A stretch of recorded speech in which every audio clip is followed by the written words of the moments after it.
Imagine a Tuesday evening. It's quiet. Just a completely normal, unremarkable night. Right, exactly. You aren't in a crowded room. There's no shouting match going on, no lightning bolt from the sky. You're just sitting there, maybe on your couch, reading a text you've read 1,000 times before. Something that is supposed to be your source of comfort. Yeah, your safety net, the anchor in the storm. But suddenly, there's a glitch.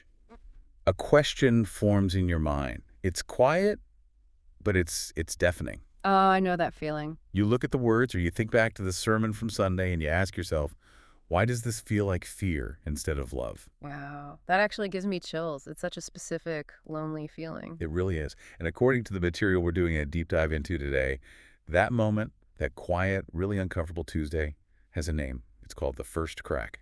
And once that crack appears, you really can't unsee it. You absolutely cannot.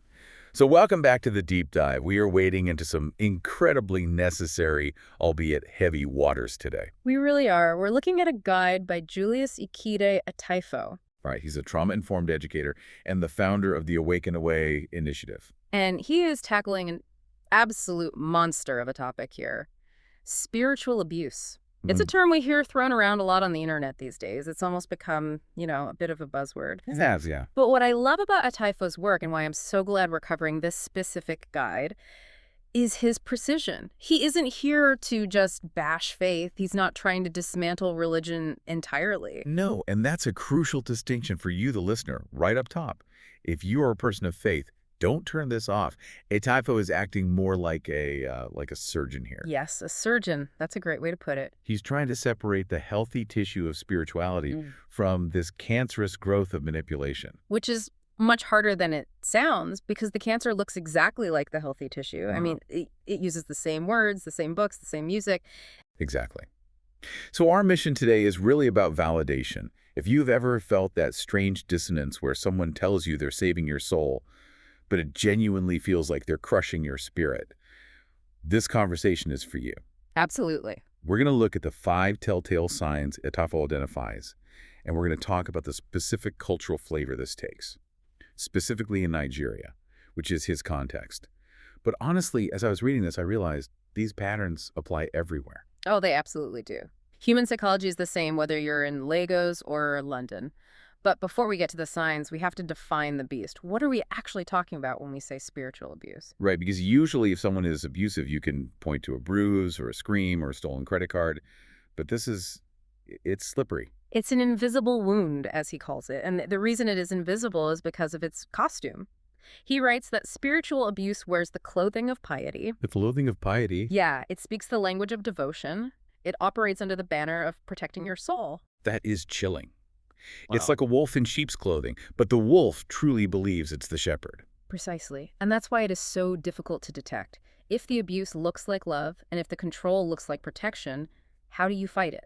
You don't. From the inside, it just feels like the only way to survive. Exactly. So the core definition Etaifo gives us is this. Spiritual abuse is the use of spiritual authority to control, manipulate, or exploit others. Control, manipulate, exploit. Okay, so let's get into the machinery of this. How do they actually do it? He breaks it down into 5 telltale signs. Yeah, and the first one really seems to be the bedrock of the whole system. He calls it authority without accountability. Right. Now, in a healthy organization like a business, a school, even a healthy church, authority flows 2 ways. Leaders lead, but they are answerable to someone, a board, the law, a code of ethics. Checks and balances. Basic stuff. Exactly. But in spiritual abuse, that accountability is severed entirely.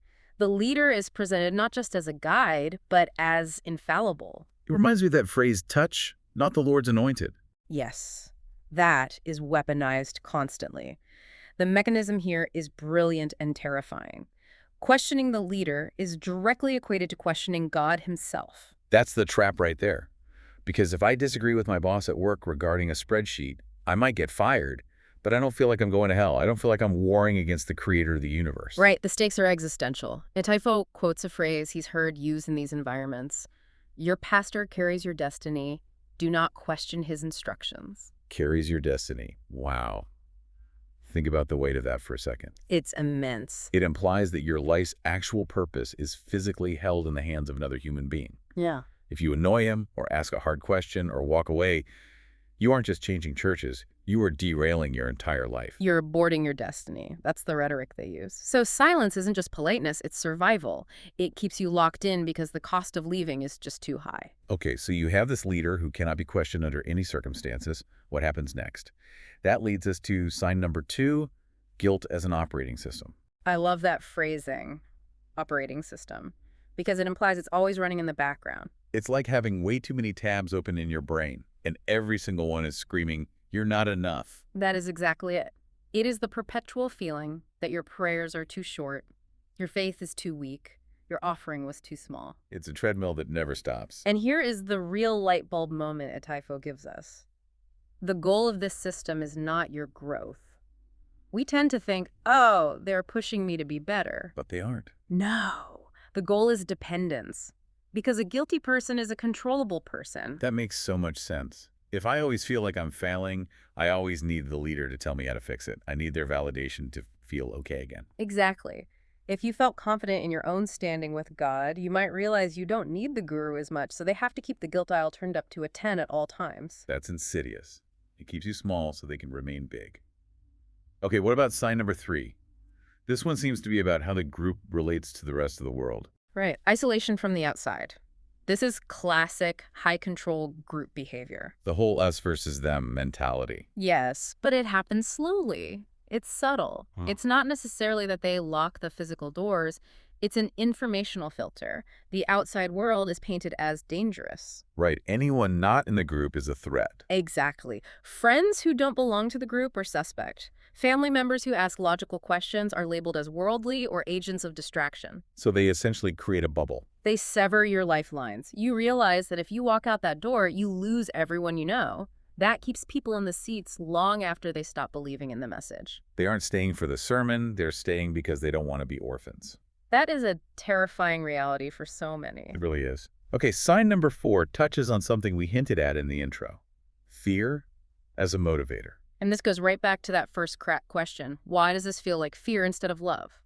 In this abusive dynamic, God is presented not as a loving parent, but as a divine enforcer. He's the cop in the sky waiting to write you a ticket. Worse than that, he's waiting to punish you. He is actively watching for your failure. So the relationship becomes purely transactional. I do X, Y, and Z so that God doesn't hurt me. It's protection money. It is. It's spiritual racketeering. And it's exhausting. You serve not because you are loved, but because you are terrified of the consequences if you stop. It's a reign of terror disguised as devotion. And finally, sign number 5. This one hit me hard when I read the source material because it's so damaging to the long-term psyche of the individual. Your mind is not your own. This is the absolute death of critical thinking. It is the demonization of doubt. In a healthy environment, questions lead to understanding. If you ask a math teacher why a formula works, they show you the proof. But in a spiritually abusive environment, questions are threats. You are actively taught to ignore your own intuition. That gut feeling that says something is wrong, you're told that feeling is literally the devil. Wow. You are told your own reasoning is carnal or faulty, so you shut down your own internal compass and you replace it with the leader's map. And the result is that you lose the ability to trust your own mind.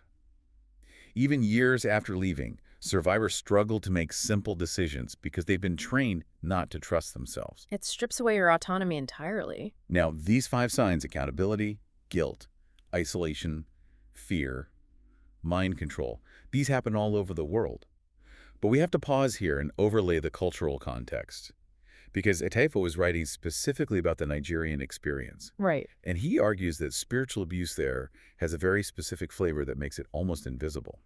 It does, and this is where culture and faith intersect in a really complex way. He mentions that in the Nigerian context, abuse is often woven seamlessly into the fabric of the culture itself.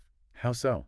Because I think for our listeners who aren't familiar with that specific context, it might be hard to visualize. Well, think about the cultural values. In many Western contexts, individual autonomy is highly prized. But in Nigeria, you have this profound, beautiful cultural reverence for elders, the oga at the top mentality. Right. You're raised on proverbs that basically say, what an elder sees sitting down, a child cannot see even as they climb a tree. Exactly. That respect is hardwired from birth. So now map that onto the church environment. Your pastor is the ultimate elder. He is the daddy or mummy in the Lord. I see. If your culture tells you that questioning an elder is a moral failing, and your religion tells you questioning a pastor is a sin. Then you are completely gridlocked. To ask a question feels like you are violating your culture, not just your religion. Exactly. Faith is measured by blind obedience, not understanding, and then you throw gasoline on that fire with the economic reality. The prosperity gospel. Yes. Etaifo really connects the dots between economic desperation and vulnerability. If you are struggling to make ends meet, if the systems around you are broken, jobs are scarce, inflation is sky high, and a man in a sharp suit stands up and says there is a spiritual formula to fix your bank account. That is a powerful hook. It is. It's not just greed. I think a lot of people dismiss the prosperity gospel as just pure greed, but it's desperation, it's hope. It is. He writes about people giving their last rent money as seed offerings, not because they are stupid, but because they are desperate for a breakthrough. It's a lottery ticket with a Bible verse attached, and the abusive leader expertly exploits that gap between reality and hope. And social pressure plays a massive role too. In a deeply communal society like Nigeria, leaving a church isn't just an individual choice you make on a Sunday morning. It can feel like betraying your entire family. It's a communal rupture. And the most confusing part, which the author's very careful to acknowledge, is that there is genuine love there too. It's not all bad all the time. You have community, you have belonging, you have genuine moments of care. Which creates that terrible cognitive dissonance we talked about. How could this place that feels so warm also be the place that makes me feel so small? Exactly. And that dissonance is what keeps people trapped for decades. They hold on to the good while making excuses for the bad. So how do you break free? How do you get out of a fortress that is built on culture, economics, and theology? It goes back to that image at the start of our deep dive, the first crack. The turning point. It's rarely a massive explosion. It's that moment when a teaching that once comforted you suddenly unsettles you. It's when the cognitive dissonance becomes just too loud to ignore anymore. Etaifo lists some specific triggers that cause this crack. And I think these are really important to name because listeners might recognize them in their own lives. One major trigger he mentions is financial. A pastor demands an offering you simply cannot afford, maybe for a private jet or a massive building project, and a quiet voice inside you whispers, "This is not right." Or the shaming aspect. Yes, being publicly shamed for a private struggle.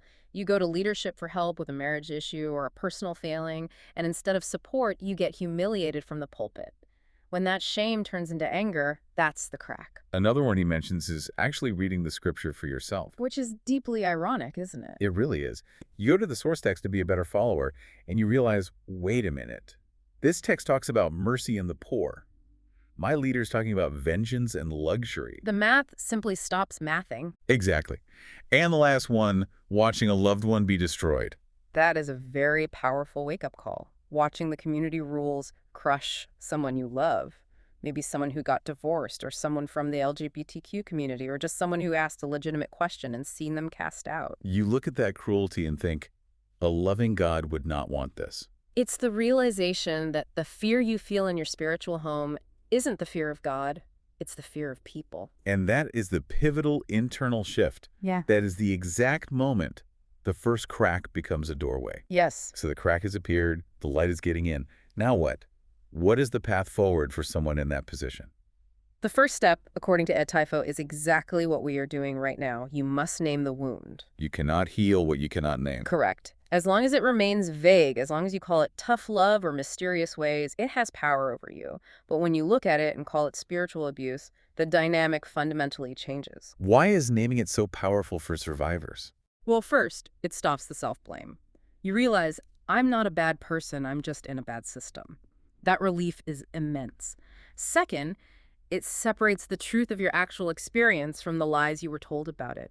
It validates your reality. And this is where the Awaken Away initiative comes in. Yes, this is the organization founded by the author. Their philosophy is twofold: awakening and moving away. Awakening is seeing clearly. It's acknowledging the crack. And moving away is the process of building something new. And notice he calls it building. It's active. It's not just leaving a building, it's constructing a new life, a completely new worldview. Etaifo has 3 specific messages for survivors. For anyone listening right now who is nodding along, who feels that crack forming in their own life, this is directly for you. The first message is, you are not crazy. That is so incredibly important to hear, because the entire system is designed to make you feel crazy. It's designed to make you doubt your own sanity. Exactly. The confusion you feel is a feature, not a bug. It is the direct result of gaslighting. Trust that the crack exists for a reason. You aren't imagining the abuse. The second message. You are not alone. It can feel incredibly isolating to leave a high-control group, especially in a context like Nigeria, where religion is absolutely everywhere. It feels like you are the only one walking away from God. But you aren't walking away from God, you're walking away from abuse. Exactly. And there is a growing community. People are finding each other. You don't have to navigate this in a vacuum. And the third message is my absolute favorite. The crack is not the end. It is the beginning. It feels like the end, though, doesn't it? When you're in it, it feels like your entire world is falling apart. It is the end of the illusion. It's the end of the comfort of the cage. But it is the beginning of trusting yourself again. It is the beginning of building a relationship with truth that isn't mediated by someone else's fear. It is the beginning of finding a spirituality, or perhaps a non-spirituality, that is truly your own. It's about reclaiming your autonomy, taking back the keys to your own mind. It's scary, yes, but it is the only path to becoming a whole person again. We've covered a lot of ground today. We've gone from that quiet Tuesday evening where things didn't feel right to defining the 5 signs of abuse: the lack of accountability, the weaponized guilt, the isolation, the fear, the mind control. We've looked at the specific cultural pressures, too. The reverence for elders, the economic desperation that makes this so hard to spot in places like Nigeria. And we've talked about the immense power of finally naming it. It is a profound journey from the invisible wound to the visible scar, and finally to genuine healing. I want to leave you, the listener, with a final thought to mull over. It builds on everything we've discussed, particularly about that voice inside your head, the one you were told to ignore, the one you were told was rebellious or sinful. Etaifo writes that if you are in that place of the first crack, he honors your courage. It takes immense strength to question what you were taught never to question, to feel the terror and ask the question anyway. But think about this. What if that small, quiet voice that says, "There must be another way," isn't a sign of your brokenness? What if it's the truest, most divine part of you? That voice is not the enemy. No, that voice is your freedom. It is calling you home to yourself. So if you're sitting there today and you see a crack in the foundation of what you've been taught, don't patch it over. Don't run from it. As the text beautifully says, the crack is where the light gets in. Use it. Use it. Thanks for diving deep with us today. We'll see you next time.